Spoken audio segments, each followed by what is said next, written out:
Hello and welcome to News Tonight. I am Rhoda Ngonzi, on sign language Dorothy Namuyomba. Let's dig into it. President Museveni has today launched Lake Victoria Logistics, a company aiming at reducing the cost of transporting fuel in Uganda. Lake Victoria Logistics was founded in May 2015 as Mahadi Infra Uganda with a vision to change the petroleum logistics for Uganda and other landlocked countries like Rwanda, Burundi and DRC that get their oil through Uganda. In 2018, President Museveni laid a foundation stone and today he officially launched the facility. During the launch at Bujiri Bukasa Kauku Entebbe Road, the President expressed gratitude to Lake Victoria Logistics for investing in Uganda. President Museveni also revealed that the economy of the country has been able to grow progressively due to the right strategy by the National Resistance Movement government.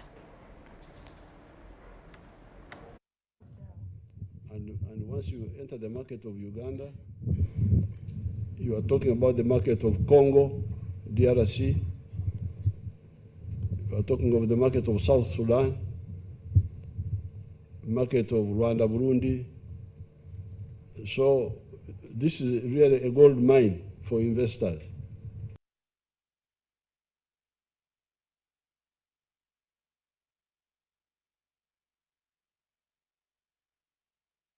Of it. By having fuel getting off the roads, you are targeting that rationalization of the economy. I'm glad the proprietors have, and also the ministers have assured the country about the zero chance of pollution of petroleum in the freshwater lake. Now, for the petrol, you have now started. You have assured us, but in the planning, in my opinion, you should also diversify to think of cargo across the lake, other cargo, not only later. And then, therefore, Uganda should know that cargo will shift from road to rail and pipelines, so that the roads are mainly for passengers and light cargo. I'm therefore very happy for this group, Mahadi. You have helped us, definitely. I don't know how much cheaper. You didn't give those figures, but I imagine it's much cheaper than it was. Ships made in Uganda. And I don't think there are many Ugandans who know that Uganda has upgraded to that level, where we are manufacturing huge ships. We've been talking about electric cars, and it is exciting. This is equally exciting. And I was assured by the chairman that we have staff from the Ministry of Energy, Ministry of Works and Transport, Ministry of Water and Environment being trained here. Thank you so much for that intervention. I would like to address this to the OMCs, the oil marketing companies. We are making good, conducive environment to you. Our expectations, as mentioned by General Katumba Amala, is to see affordable or reduced pump prices. This is what everybody is expecting. Fuel adulteration. Sometimes people wonder why the fuel they get in their vehicles is not good. This happens because of some of the improper means by which our fuel is transported. Traffic congestion. If one of you have been moving on Ginger Road of recent, you know what's happening on that road. Road accidents and related non-tariff barriers that cause delays and increase the costs for transportation.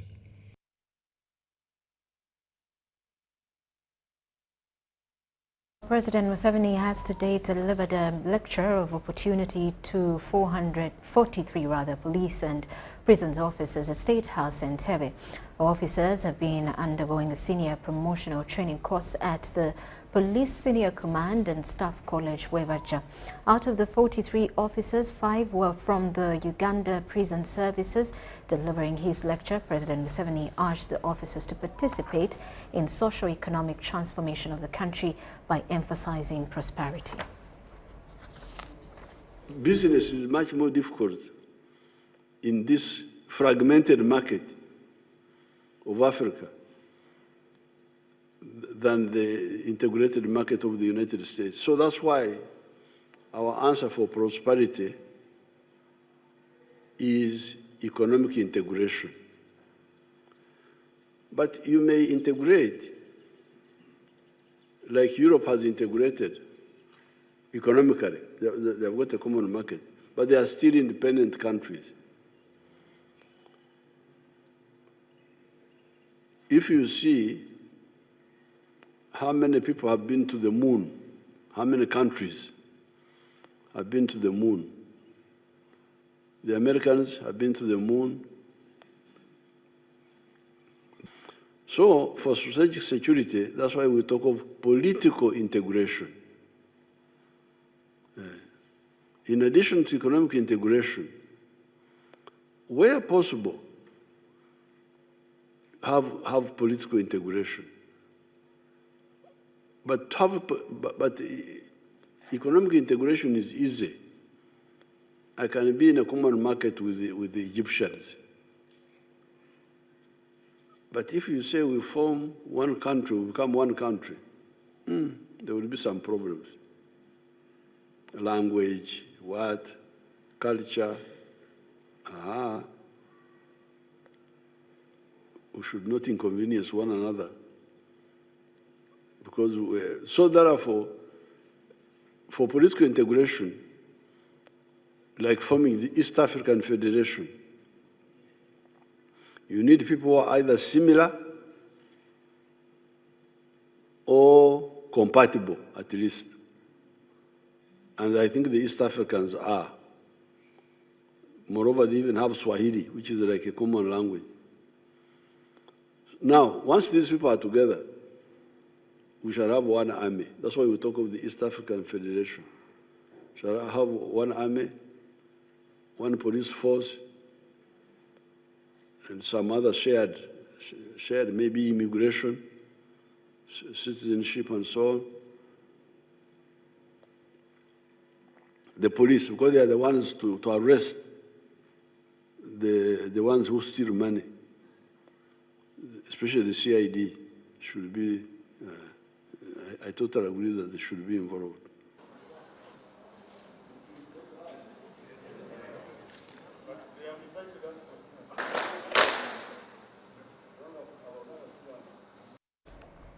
And the State House Investors Protection Unit has been commended for empowering investors in the country. This was during a meeting between the head of the unit, Colonel Edith Nakalema, and officials from Uganda Bati Limited, led by the company's Chief Executive Officer, Mr. George Orodi, held at the unit's offices in Kampala. So we can't talk about the goodness of Uganda, but we really try to look at the policies which are quite conducive for the overall investment, which obviously can be able to now back into the government so that they can be able to know what's the feedback that we have as investors and what they can be able to do to spur the investment growth in the country. So we really appreciate your office, because your office is really coming in handy. It is a little bit independent from what we have from the traditional government agencies. Yeah, because those agencies also. I needed also. So this year we have a big celebration where we expect to host a total of about 500 guests in Serena on the 15th of August next month. And one of what brought us here also is that through you, we needed to invite the participation of His Excellency the President as the chief guest during that particular event, and also invite you through your office to be able to be part of the celebration that we are going to have.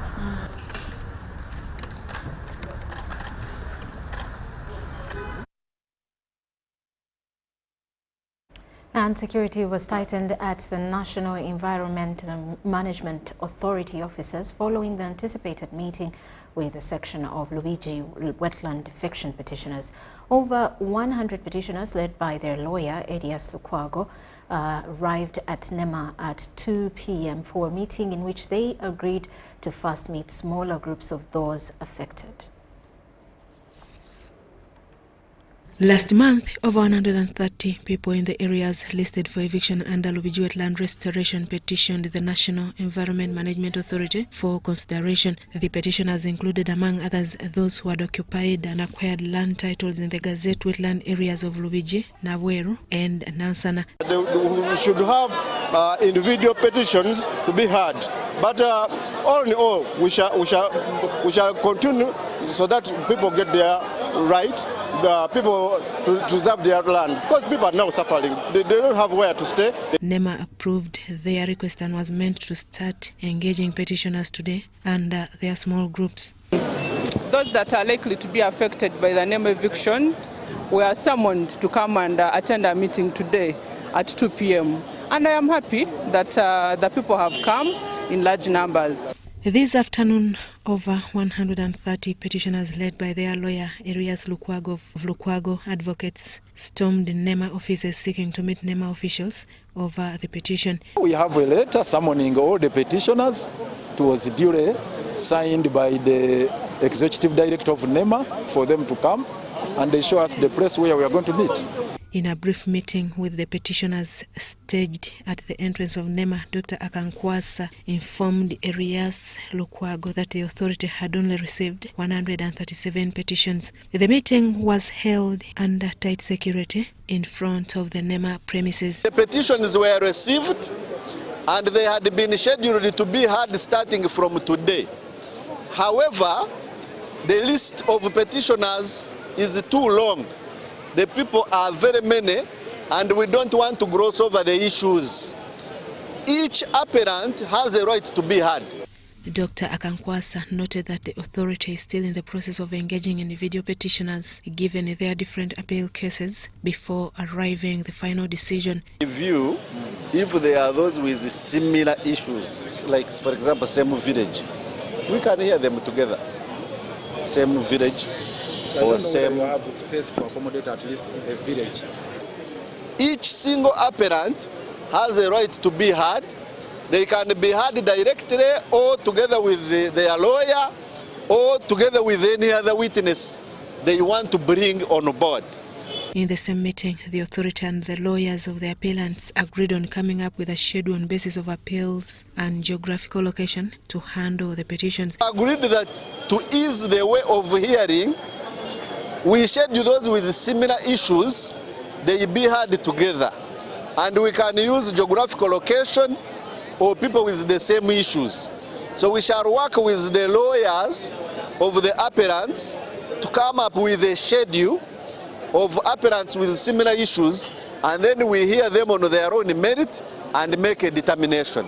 The two parties unanimously agreed on singular engagements and considerations and not on board merit. In this regard, NEMA resolved that no eviction will be carried out in areas that appealed the eviction until the process of hearing the petitions is concluded. Their appeals, nobody is going to be disturbed. Nobody will disturb you.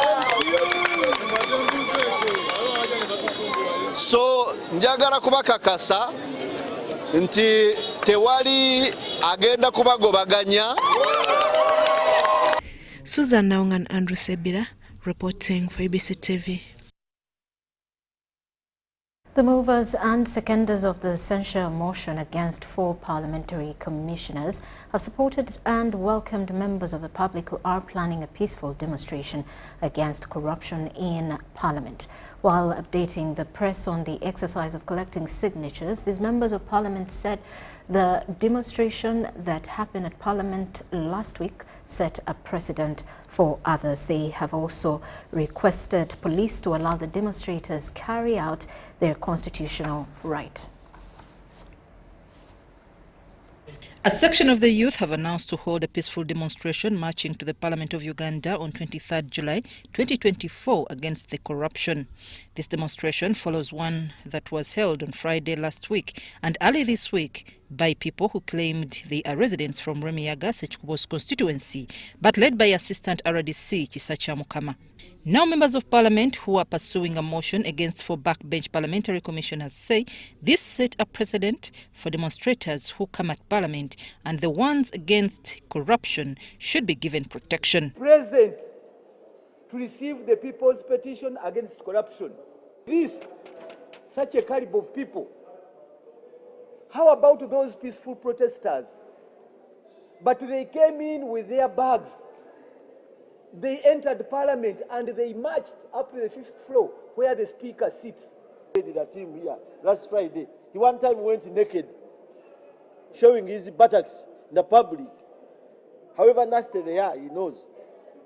And he is the one leading people to come and demonstrate against us. Public is called upon public, please come with all your placards and enjoy the fruits of this institution. March of 23rd is very welcome. The president himself said that people, the citizens of Uganda, must rise up against corruption. We demand to know who cleared those protesters to enter this parliament, and they were clearly escorted by police.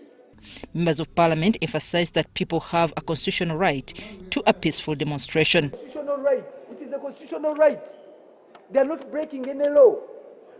Let them organize themselves, whether at the National Theatre. Saying they are against corruption in the country, and that's why they're demonstrating.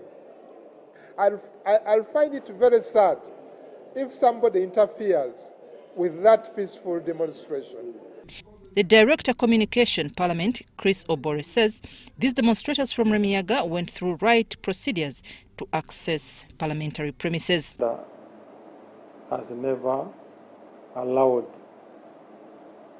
protests or demonstrations. But Parliament allows citizens to bring petitions to Parliament.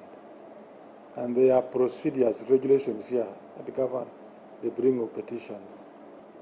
So the 3 people delivered their petition to the Deputy Speaker. He did not entertain a group. But because they had cleared 3 people, the police believed they had cleared the entire group and allowed them in. These MPs have been in different regions across the country collecting signatures for their motion to impeach the commissioners for giving themselves 1.7 billion shillings in the name of service awards. They are making these tours because Parliament is currently on recess and they are now left with only 5 signatures. They are the bosses of the MPs because they were the one who sent them. If they have failed to sign for a debate, why don't you allow us, the people who sent the MPs, to sign on their behalf? They are hopeful that they will acquire the required signatures and have the motion debated on floor of Parliament. Behind to be, they should take this warning and caution. that no amount of intimidation, no amount of calls, no amount of whatever will stop us to debate this motion on the floor of Parliament. No member will convince us with the 5 signatures we are remaining with. Yesterday I was happy, I saw members signing from the Democratic Party. Yes. That was well done. We are pushing and us, and they're going to come and sign. The censure motion will reach the floor of this Parliament and it will be discussed. All the struggles they are trying to make to fail this to reach the floor of Parliament will not succeed. As they continue with collecting signatures, they have also embarked on the process to put their evidence together, ready to write a notice to the Speaker of Parliament. Nafka Farida and Gloria Gwitabinji at Parliament. Meanwhile, members of Parliament have reacted to the conviction of USA Senator Menendez over corruption, stating that if he pleaded guilty, he should serve his sentence. They emphasized that unlike the Speaker of Parliament of Uganda, whom he moved a motion against in the US Parliament to have sanctions imposed for alleged corruption, the evidence against her is insufficient. In May this year, the U.S. barred Speaker of Parliament Anita Among and 7 other Ugandan officials from entering the U.S., citing significant corruption and gross violations of human rights. The USA Senator Menendez, who moved the motion to impose these sanctions against Speaker of Parliament, was found guilty of rights abuses and corruption after a 9-week complex trial in Manhattan, New York. Menendez pleaded not guilty to federal charges, stating that he accepted an array of bribes in exchange for helping foreign governments. Now, some members of Parliament of Uganda have reacted to this development, stating that the Speaker, Anita Among, was not taken to court and convicted, but Menendez has been proved corrupt by the court. He's a corrupt man because he's convicted. There is no corrupt person here before he is convicted, because we have systems here. If you are thought of being corrupt, the first thing is to arrest you. The people who are thought of being corrupt here are not arrested. The here is being convicted or convicted. So the people in Uganda are still innocent. So the senator in America is convicted, therefore is guilty. The evidence they have or they talk of that the Speaker's property in US, if that evidence is not adduced as it is today, then it seems that the sanctions were laid on a weak ground. Accordingly, the people in Uganda accused of corruption are still innocent, but this senator is guilty and should face the consequences of his actions. Uganda should also impose sanctions on him. Asking for people to be prosecuted, for people to be aligned before court, none has been aligned before court. So that means behind him, he has a bad history. I think whatever they have discovered against him is still small. Let the American government investigate more against that man. Let him be sentenced, let him serve the sentence, and let him keep quiet. You are corrupt. As long as you have the corruption tendencies, then the law must catch up with you. Of course, he has been not an exception, much as he had a fight of exposing corruption, but in the process, he was also caught up in the same act. One MP cited as saying that one who catches a thief is always caught, highlighting the irony that Senator Menendez, who was fighting against corruption, is now caught in the same web. This is the way to go. It doesn't mean if somebody has been a crusader today against corruption and tomorrow he or she is caught up in the same cobweb of corruption, the person must be let free. This is the fight which should be carried on by the whole world, that corruption should be fought regardless of the status, regardless of the responsibility, regardless who has been the actors of fighting corruption, but as long as you are also caught in the same corrupt tendencies, you must face the law. MP Sasaga advises members of Parliament fighting corruption in Uganda to do so with clean hands. Does not fight corruption with one hand, and they want to receive with another hand. And that's the biggest problem to most of people in the world. They want to fight corruption, they want to come out and expose corruption, but at the same time they're accepting the proceeds which are coming out of corruption. One MP, however, says this behavior by Senator Menendez is typical of politicians like him who pretend to clean African countries of corruption while being corrupt themselves.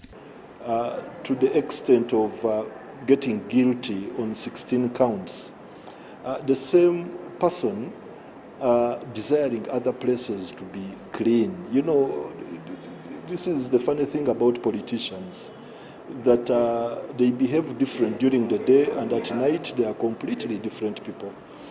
I'm Nafka Farida and Gloria Gwitabinji at Parliament. Kampala Capital City Authority has been able to establish a new traffic control center at the City Hall to oversee 27 signalized junctions in the city. This will help in the management of traffic in the Central Business District. KCCA Executive Director Dorothy Chisaka highlights this as one of the achievements the KCCA during the financial year 2023-24. While addressing the press, Chisaka revealed plans for the financial year 2024-25.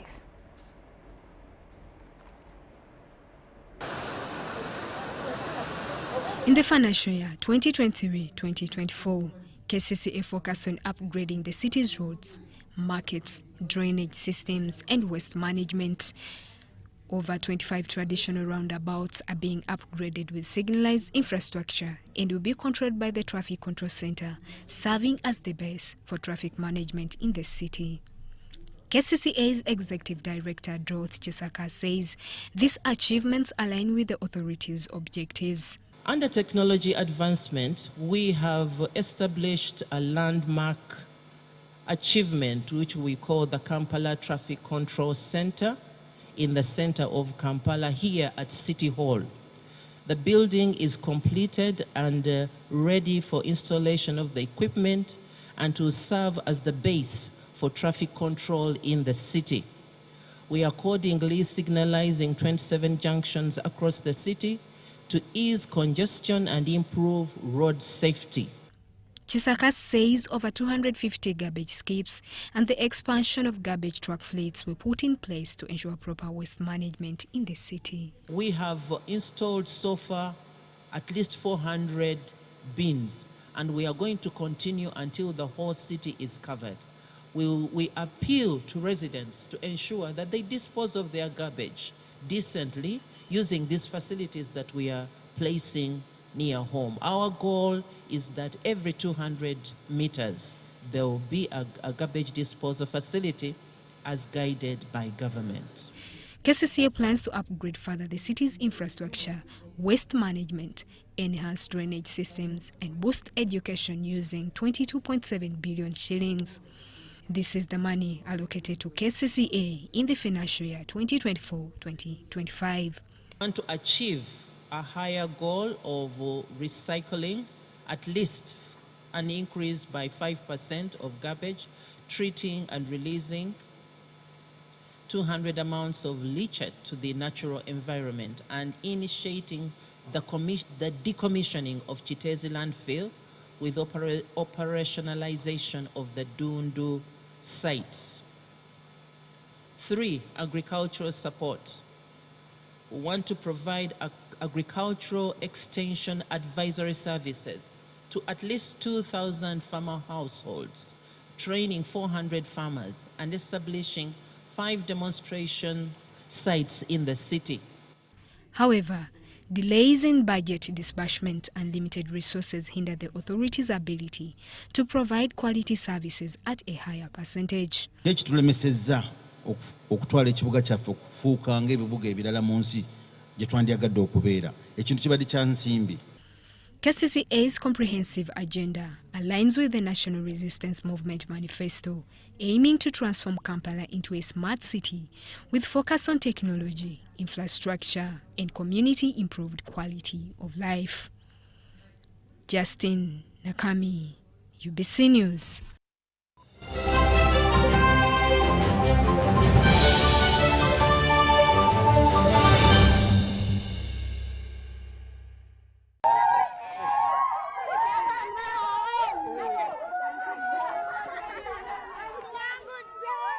Amanya gange nze Namutebi Sharon nga nkolera wano wennyini Saka Kirombe oba Makindye. Empangula gye nawanguddemu ssente mbadde nga nkozesa mobile money nga nsindika school fees w'omwana ku ssomero. Okutegeera nti mpangudde nze mutima neegambye nti kambalinde bamale okujja ndyoke nzikirize nti mpangudde. Kyennyinza okubagamba nti si byabafere weewaawo abafere gye bali naye ennamba eri emu yokka era bw'eba ekukubidde omanya eyo si yabafere. Mpulira bulungi nnyo nnyo nnyo era ndi musanyufu nnyo. Naye MTN mobile money mbebaza nnyo mwebale nnyo mwebalire. Together we're unstoppable. Gold. We all want it. That soft yellow glow of a subdued sun in your hands. That precious polish of elegance. To hold it is one thing, but to taste it is everything else. Relish the satisfying taste of a beer, unmatched in quality, unmatched in consistency, and with 23 Global Gold Awards. A beer unmatched in gold.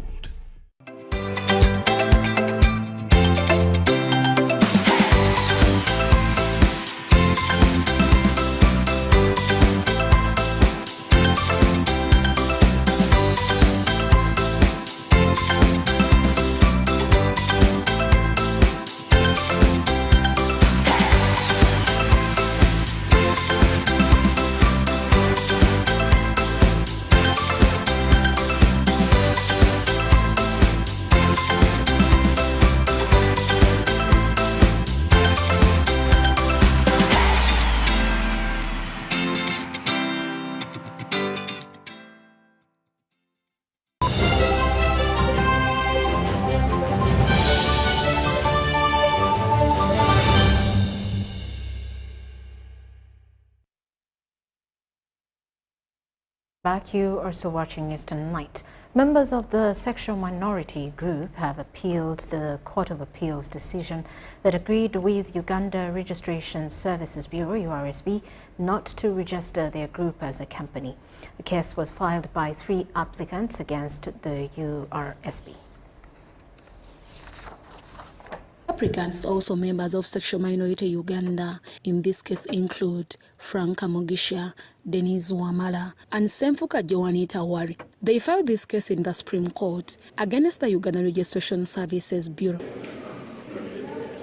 The applicants argue that the tried justices of the Constitutional Court erred in law when they held that the applicants' proposed name, Sexual Minority Uganda, was undesirable and that the Uganda Registration Services Bureau was within its mandate to disallow it. So one is to say that the court was wrong in saying that LGBTQ persons are not allowed to associate or to assemble in this country because the Constitution guarantees every Ugandan that freedom. And we're at this court because we believe that we shall get a good decision from this court. They also claim that the justices erred in law when they held that the proposed objectives of the company are criminally prohibited under Section 145 of the Penal Code Act. That is a fundamental error, both in law and in fact. People belonging to the LGBT community are not simply sex objects. They are hard-working, law-abiding citizens of the Republic of Uganda, and all the rights that are guaranteed under Chapter 4 of the Constitution of Uganda accrue to them like they accrue to every other citizen. On these and other grounds, they want Supreme Court to overturn the Court of Appeal decision. The Court of Appeal, in dismissing the applicant's application, was of the view that members of the Sexual Minority Uganda organization were seeking to promote acts of LGBTQ activities in Uganda. Justices of Court of Appeal also agreed with the High Court decision that the Uganda Registration Services Bureau acted in accordance with the law by not registering Sexual Minority Uganda as an organization, as its objectives were aimed at promoting behaviors that are not accepted in the country. Deborah Namamonde, UBC News. Geraldine Salibusulwa, the Permanent Secretary of Ministry of Trade, Industry and Cooperatives, narrowly avoided spending a night in the Sierra prison, despite being presented at the Anti-Corruption Court to answer charges of conspiracy to defraud and abuse of office. A late presentation prevented her from being charged, leading Magistrate Joan Ashiro to send her back to police custody. At the Anti-Corruption Court before Magistrate Joan Ashiro, amidst the proceedings of the case involving legislators Michael Mawanda, Paula Kamba, Ignatius Wamukuyu Modimi, Leonard Kavundila, and Advocate Julius Kiriataita Nkoko, Geraldine Salibusulwa, the Permanent Secretary to the Ministry of Trade and Cooperatives, was brought in. Although the prosecution led by Edward Muhumuza had informed court that Geraldine Salibusulwa would appear the next day, she was unsuspectedly brought to court during the ongoing proceedings. In court, the prosecution had previously requested court to include Geraldine Salibusulwa and to add more charges to the already accused persons. However, we are introducing an alternative count of receiving stolen property. In count 3, we maintain diversion of public resources, but we are introducing an alternative count of receiving stolen property. However, the defense legal team objected, arguing that this will infringe on the accused's bail rights, since the application was brought in bad faith. Knowing very well the section is inapplicable, they've added somebody who is not in the dock. What does that mean? Will it inhibit the fresh plea taking?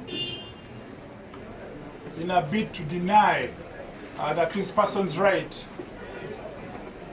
of the application of bail to be entertained, they have come up with a frivolous and vexatious application for amendment of. Since Geraldine Salibusulwa was already in the dock, prosecution asked court to read the charges against her, which Prayer's defense objected. The second option, Your Honor, could be to order the prosecution to withdraw this case, go back and prepare themselves, and when they are ready, they take whatever step they want. They will summon the accused persons and shall be in court. After considering all the submissions and due to limited time, Magistrate Joan Ashiro adjourned the case to tomorrow, 19th July 2024. With the magistrate's order, Geraldine Salibusulwa avoided spending a night in Luzira prison, as the court ordered her to be taken back to police custody until she will appear in court tomorrow. Without a ruling at this moment, and considering the time, prosecution should abide by its word and submission and present a 6 tomorrow, as you have stated, after a ruling is delivered. I'm adjourning this matter. Following the prosecution's need to amend the charge sheet to include money laundering, a High Court tribal offense, prosecution did not respond to the legislator's bail application. Legislators Leonard Kavundila, the principal cooperative officer at the Ministry of Trade and Industry, along with lawyer Kiriataita Nkoko, were further remanded to Luzira Government Prison. Tomorrow, Geraldine Salibusulwa will face charges of abuse of office, causing financial loss to government, and conspiracy to defraud the government before the Anti-Corruption Court. Deborah Namamonde, UBC News.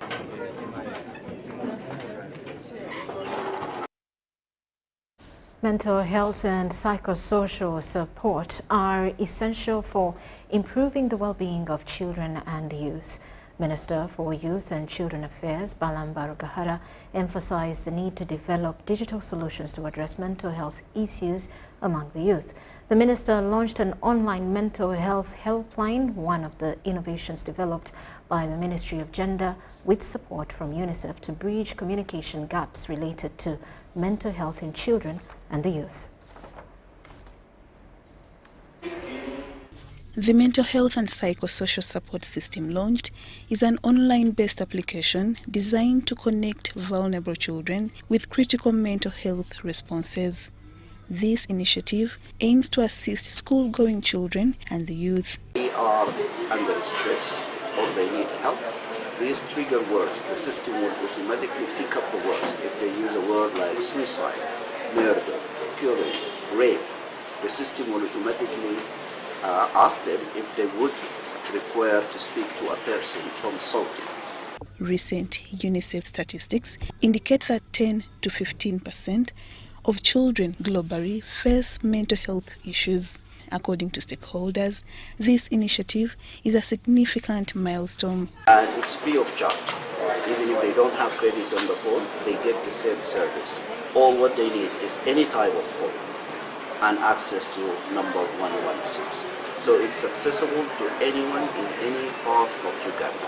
While officiating, the Minister for Youth and Children Affairs, Balam Balgahara, stressed the importance of leveraging technology for immediate responses. As you are aware, mental health in communities are going up. The numbers are going up due to the challenges people are facing in schools, in their families, in their homes, in their communities. So as a result, some young people fail to get counselors to assist them, which may result into some of them getting distorted, others running semi-mad, others giving up in life, in school and etc. Now when we get such an app where you can go and log in and ask a question or ask a solution for your challenge, just like we have artificial intelligence, the adults, I think it is a good app for our young people, for the children of Uganda. The system has so far provided responses to more than 1,000 students in schools who have given feedback after using it. Whereby the people with challenges fear to open up to their fellows because they feel they are not trustworthy. But now this chatbot has a high sense of confidentiality, and therefore their secrets will be preserved and they will feel free to open up. Youth chatbots can even refer this child, this student, to counselors, psychiatrists in case this student is suffering from a big mental health problem. The digital solution enables cost-effective service delivery, increasing capacity and reach. Lydia Chomkama and Joseph Muyingo, UBC News.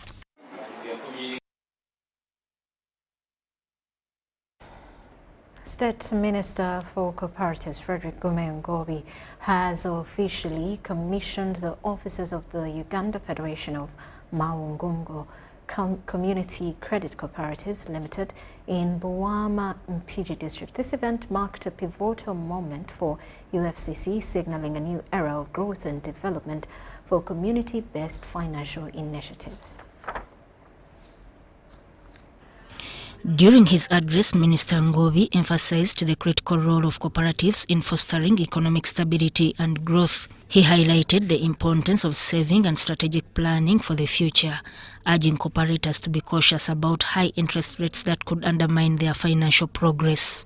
They have decided to say, to widen their strategic thinking, that now we should have an office built by themselves. The land was purchased by themselves. They have an office so they can no longer hire. That was reducing on costs. But also, when they received the people's savings, they also went into another aspect, that now we should also be strategic in thinking and in the way we handle our business. Minister Ngobi also urged citizens to embrace cooperatives, highlighting their potential to drive socio-economic transformation. They received the people's savings, they also went into another aspect, that now we should also be strategic in thinking and in the way we handle our business. They went ahead and started investing in the distribution of electricity, such that when people pay, they are paying back the loan. And they're also making some little money. They have constructed boreholes, clean water to the community, such that when people pay 100 shillings per jerrycan they collect, they are also recovering what they put in, and they're also going to make money. He noted that cooperative banks with membership of 50,000 or more exemplify the power of collective effort and trust. They should safeguard the people's savings. Two, they should make sure that they have enough liquid in order to pay people when they ask for loans. They should not be very bureaucratic. That's why people are avoiding banks and coming to their own bank. Chepa Andrew, the CEO of UFCC, shared the cooperative's impressive accomplishments, revealing that they have accumulated over R1 billion shillings. One other factor is to develop village champions. We invest a lot of time in building village champions at village level. People who can commit, who can volunteer their time without being paid to drive this model. And the people, the majority of the leaders you are seeing here, none of them is paid. He expressed optimism about expanding the program to other districts, envisioning a broader impact on Uganda's financial landscape. Currently, we are still in Mityana and in PG, and we have a very strong reason backing it. We believe in moving slowly. The program directly supports the cooperative movement, integrating the parish development circle funds as a revolving fund among members. This initiative aims to provide a sustainable financial lifeline to communities, promoting self-reliance and economic resilience. Sudat Kaye, UBC News.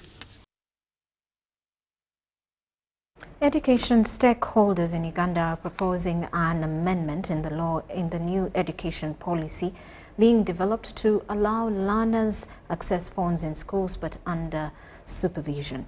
This will help embrace competence-based curriculum which emphasizes research and practicals. This coincides with the Education Policy Review Commission's current visits in Buganda region, Greater Mubende, Greater Luweero, Greater Masaka, among others, to garner recommendations for the new education policy.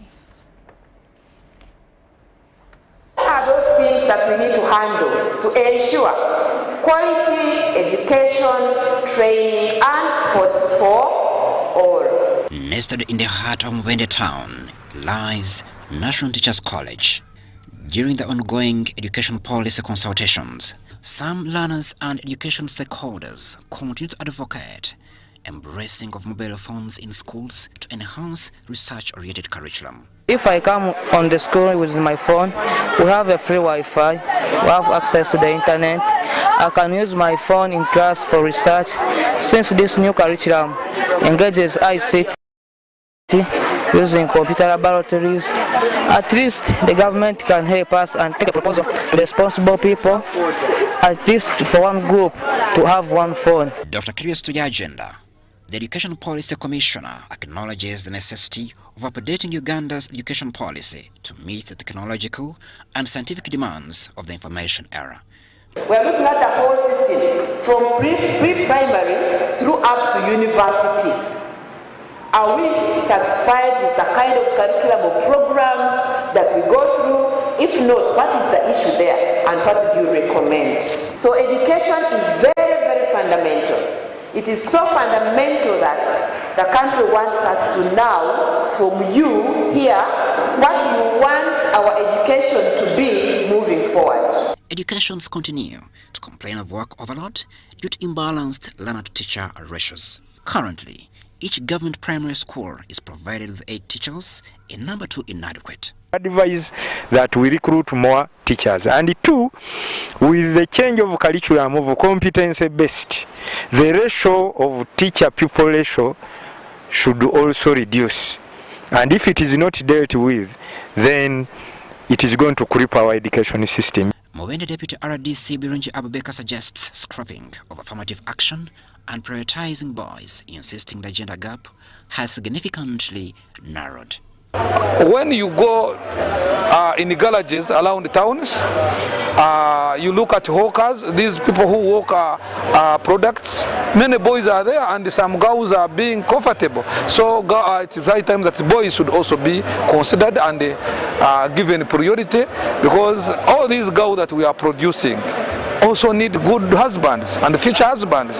So the boys should also be equipped the same way. The RDC Mubende criticizes the laxity of those responsible for implementing policies, which hinders their effectiveness. So all efforts must be geared now towards implementation, and as we make the reforms, as we review the policies, implementation must be part and parcel of these reforms. Educators are also proposing incorporation of a clause in the new education policy that will require government to equip security guards per school. If the government can make it a policy that each school should have a security guard, one or two, one for the day and one for the night, who should again be paid by the government, it would be important because it can easily stop these fire outbreaks. These ongoing consultations of education stakeholders will form the bedrock of the formulation of the new government white paper that will replace the one of 1992. Crispus Arinitwe here at NTC Mubende. And leaders in Bundibujo have appealed to UBC management to replace the fallen station manager, Stephen Aguma, of Voice of Bundibujo, with someone within the district who understands the dynamics of the area. The members of parliament led the Wamba County MP by Gaffer Richard made the appeal during the burial ceremony of Stephen Aguma in Bundibujo. Stephen Aguma, who has been a long-serving staff of UTV and now UBC, died on Sunday, and his body has been laid to rest in Bundibujo. The burial process of Stephen Aguma, a long-serving employee of UBC, started with Obudingia Boabamba Cultural Institution convening a special sitting to pay tribute to Stephen Aguma, the fallen station manager for UBC Bundibujo-based radio station, A Voice of Bundibujo.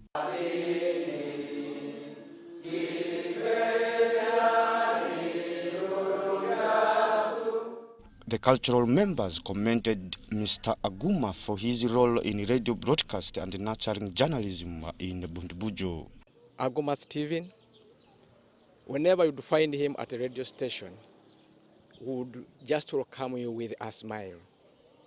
For sure, we really lost a great man. We were proud of him because he has worked for a long time for the government, especially UBC, media, more than 30 years, because some of us went to Kampala for studies. We started knowing him fully. The staff members have also described him as a kind-hearted man with educative programs inspiring many. I have been working with Mr. Aguma Stephen, and he was a very kind man. Mentored some of us in the early days of journalism, especially in Bundibujo as our local place. Aguma is this person, even when you're in a mistake, instead of barking at you, he would call you as a father and explain to you what you are supposed to do. It's been so inspirational to the men of us through his mentorship, leadership, and career. The manager of all the 11 radio stations of UBC, Doreen Ntezi, says the loss of Aguma Stephen has left a regrettable gap in the broadcast industry. Of course, we've lost someone who has been having a very valuable input, not only in our programming, but in our administration as radio department, but also as the entire of UBC, and especially having to deal with communities.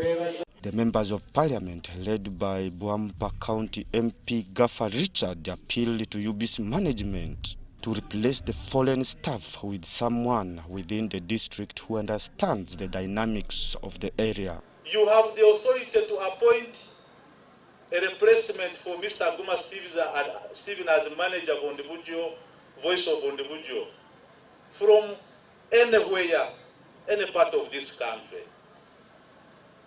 But it is our humble request. Among your staff from this district, find a way. The management of UBC, led by the managing director, David Winston Agawa, pledged to take up the request by the leaders of Bundibujo to replace the fallen staff with someone within the district. The plea from everyone that has spoken about having a replacement of somebody who understands the dynamics of this area. As the managing director, I'll take back this message to the board. I'll take back this message to the minister, and the minister shall definitely deliver this message to cabinet and to the president. My assurance is that I think the people have spoken and we shall respect the voice of the people. Aguma died on Sunday and his body has been laid to rest in Bundubujo district. Philip Aguta for UBC News in Bundubujo.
Now in sports, Jackson Sewanyana, popularly known as Uncle Money in the football circles, has, in the aftermath of winning MTN's Show Us Your Fire campaign of cheerleading the Cranes, vowed to retire and pass on his trade to the youngsters.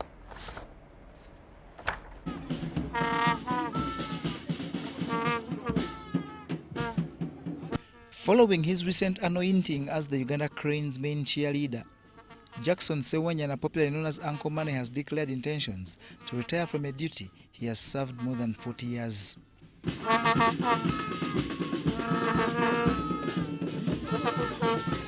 This, he says, will enable him focus on educating the masses, starting with youngsters, in the trade that has not only inked him to stardom, but is in fact a source of living. Uncle Money has already started his next destination much before his retirement, which comes after his contract with MTN that's expected to last a year or two. Sijja kubeera wano okawuka nnyo okutambula amasomero gano geesudde ekibuga ne universities eziri mu ggwanga nayo ngendeyo kikulu nnyo olw'ensonga nti tulina bye tubeetaagamu naddala abasambi b'omupiira gye bujja abatagusambye naye bafune essanyu eriguwagira tubaagazise kubanga nze tewali yagwenjagazisa nagweyagazisa nzekka olw'essanyu mu mutima gwange nayagala naye eryo bye nafuna kulabika nti ntuuka ku kkola njagala n'abalala balifune. His first stop was in Kakiri, Kagula, Wakiso district during the Caring Heart Schools Premier League match in which Arsenal walloped Manchester United 4-1. Yeah, Uncle Money is my friend. He's my friend for a long time, and he comes here really to impart what he has in the lives of these young ones. Can you believe if Uncle Money retires tomorrow, who can succeed him? So what we are doing is to make sure that when he retires, you would have trained some young people here at Caring Heart schools. That's why every other time comes here. This Caring Heart Premier League has entered its match day 4 for Arsenal and Manchester United. All others have played 3 games in this league that Chelsea tops with 4 points. With Man City, Arsenal and Liverpool level on 3, Aston Villa is 5th on 1, while Manchester United remains winless and rock bottom. The league's founders have started an initiative aimed at increasing morale with awards to best team manager and player. And I'm going to put in much effort about this managing of our team, Man City. Yeah, it's going to be the #1 here at Caring Heart, Kagula. This has also been transferred to non-players, but those that use services at the school. The next match day in the Caring Heart Premier League will feature Aston Villa versus Liverpool next Wednesday.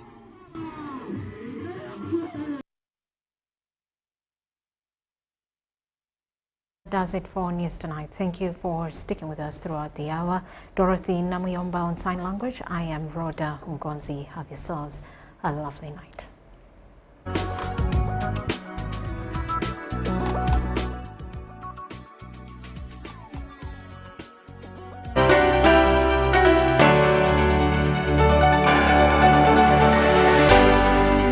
UBC, inspiring Uganda. Nyati Motion Pictures brings you the long walk to freedom of the emergent kingdoms of Bunyala, Buruli and Koki that were once tributary counties of Bunyoro and later Buganda kingdom. During that time of Kabalega, before the colonial time, we had kings. We had